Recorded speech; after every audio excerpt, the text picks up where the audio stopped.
Bonjour à tous. Dans cette vidéo, on verra comment prendre en photo son devoir manuscrit avec son appareil mobile et le déposer directement sur le bloc-notes de la classe ou encore sur l'application OneNote pour permettre à l'enseignant de le corriger et de l'annoter facilement et encore, pourquoi pas, laisser une rétroaction orale. Alors, pour ce faire, on a besoin de notre téléphone cellulaire ou notre tablette.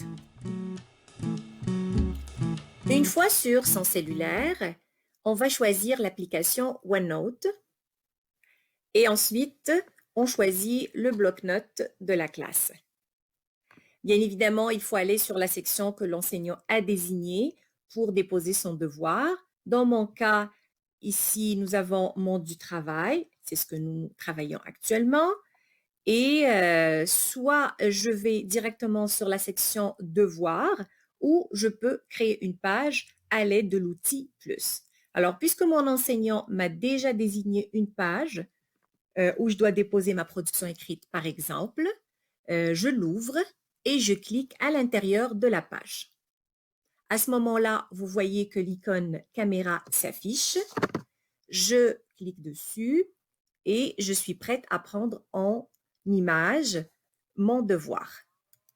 Soit je le prends en photo à l'aide de la caméra ou je le sélectionne si je l'avais déjà pris en photo au préalable. Donc, je le prends en photo et puis je l'envoie.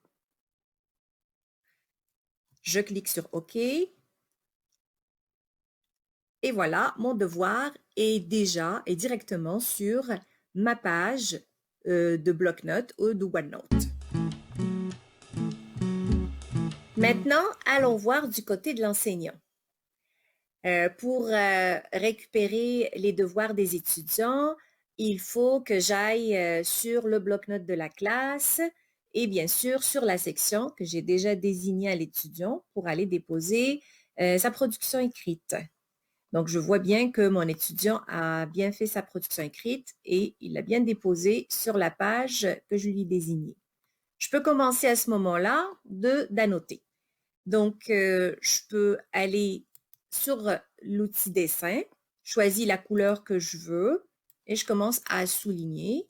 Et je peux même venir écrire une petite rétroaction manuscrite. Bien évidemment, la souris, c'est pas l'idéal pour écrire, mais sur une tablette, si on en a une, c'est bien plus pratique avec un stylet ou même avec son doigt, ça donne un effet beaucoup plus esthétique. Donc, disons que j'ai terminé d'annoter, de corriger mon devoir et que j'ai envie maintenant de lui laisser une rétroaction orale, surtout si on est en enseignement à distance. Alors, pour ce faire, je viendrai sur Insertion et je clique sur Audio pour commencer un enregistrement. Je peux bien agrandir la page. Je vois que j'ai beaucoup de choses écrites. Je clique sur la petite bibliothèque pour masquer. Et là, je clique sur Audio. Et puis, je peux commencer à parler. Là, mon enregistrement a commencé. Donc, je peux lui dire que sa production écrite était bien et puis qu'il a bien respecté le sujet, mais qu'il faut qu'il fasse attention à quelques coquilles et quelques petites fautes de grammaire. Donc, une fois mon enregistrement terminé, je clique sur Arrêter. J'attends un petit moment. Et voilà, mon étudiant, il n'a qu'à cliquer sur cette icône-là pour écouter ce que je lui ai laissé. Alors là, j'arrive pas à cliquer dessus parce que j'avais pas récupéré ma souris. Donc, pour récupérer ma souris, je reviens sur l'outil dessin, je récupère ma souris, puis à ce moment-là, je peux bien évidemment écouter. Voilà, mon audio a bien fonctionné. Et voilà, c'était comment inciter l'étudiant à prendre en photo son devoir et de le déposer directement sur le bloc-notes pour que ça permette à l'enseignant d'avoir un accès rapide et aussi à l'étudiant de voir la rétroaction de l'enseignant Et bien évidemment, tout ce que je viens de faire va être visible chez l'étudiant d'une manière immédiate ou avec quelques secondes de retard.